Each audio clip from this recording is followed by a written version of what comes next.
5 seconds.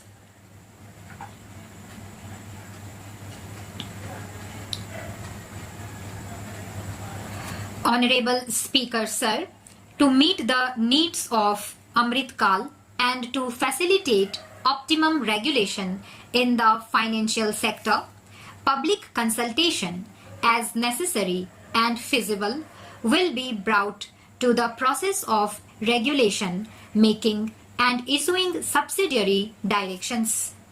To simplify, ease and reduce cost of compliance, financial sector regulators will be requested to carry out a comprehensive review of existing regulations.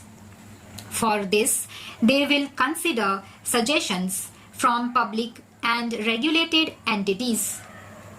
Time limits to decide the applications under various regulations will also be laid down.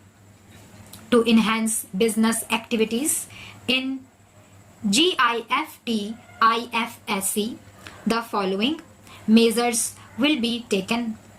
Delegation powers under the SEZ Act to IFSCA to avoid dual regulation, setting up a single window IT system for registration and approval from IFSCA, SEZ authorities, etc. Permitting acquisition, financing by IFSC banking units of foreign banks, establishing a subsidiary of Exim Bank for trade refinancing, amending IFSCA Act for statutory provisions for arbitration, ancillary services, and avoiding dual regulation under SAGE Act, and recognizing offshore derivative instruments as valid contracts. To improve bank governance and enhance investors' protection, certain amendments to the Banking Regulation Act, the Banking Companies Act, and the Reserve Bank of India Act are proposed. To build capacity of functionaries and professionals in the securities market, SEBI will be empowered to develop, regulate, maintain and enforce norms and standards for education in the National Institute of Securities Markets and to recognize award of degrees, diplomas and certificates.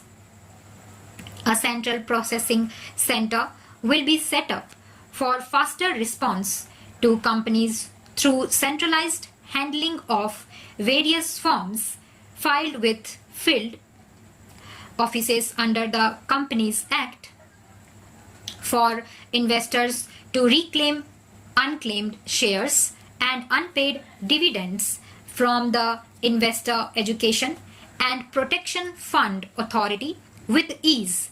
An integrated IT portal will be established. Digital payments continue to find wide acceptance. In 2022, they show increase of 76% in transactions and 91% in value. Physical support for this digital public infrastructure will continue in 2023-24. For commemorating Azadi Ka Amrit Mahotsav, a one-time new small savings scheme, Mahila Samman Savings Certificate, will be made available for a 2-year period up to March 2025. This will offer deposit facility up to Rs 2 lakh. The maximum deposit limit for senior citizen savings scheme will be enhanced from Rs 15 lakh to Rs 30 lakh. The maximum deposit limit for monthly income account scheme will be enhanced from Rs 4.5 lakh to Rs 9 lakh for single account and from Rs 9 lakh to Rs 15 lakh for joint account. The entire 50-year loan to states has to be spent on capital expenditure within 2023-24. Most of this will be at the discretion of states, but a part will be conditional on states increasing their actual capital expenditure.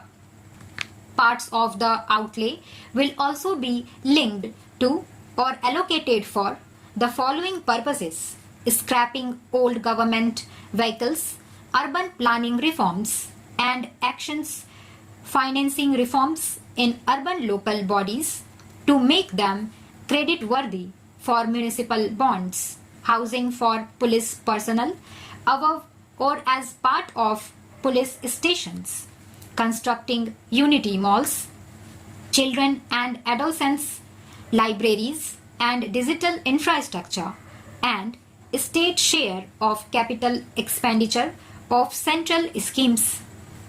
States will be allowed a fiscal deficit of 3.5% of GSDP, of which 0.5% will be tied to power sector reforms. The revised estimate of the total receipts other than borrowings is rupees 24 lakh crore, of which the net tax receipts are rupees 21 lakh crore. The revised estimate of the total expenditure is rupees 42 lakh crore, of which the capital expenditure is about rupees 7.3 lakh crore.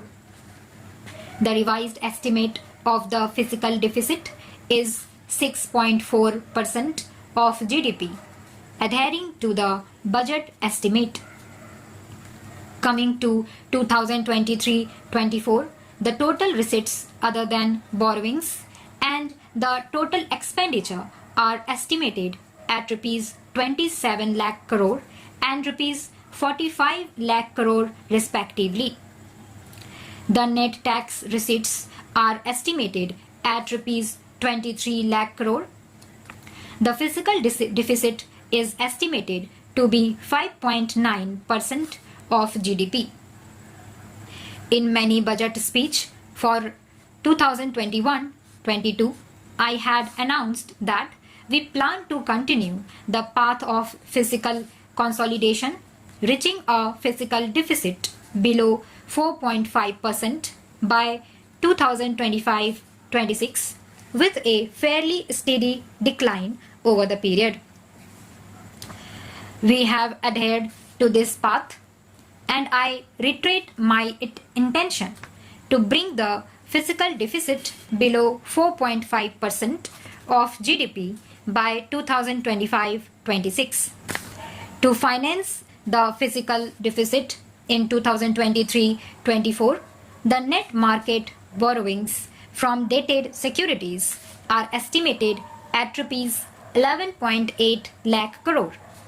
The balance financing is expected to come from small savings and other sources estimated at rupees 15.4 lakh crore. Stop.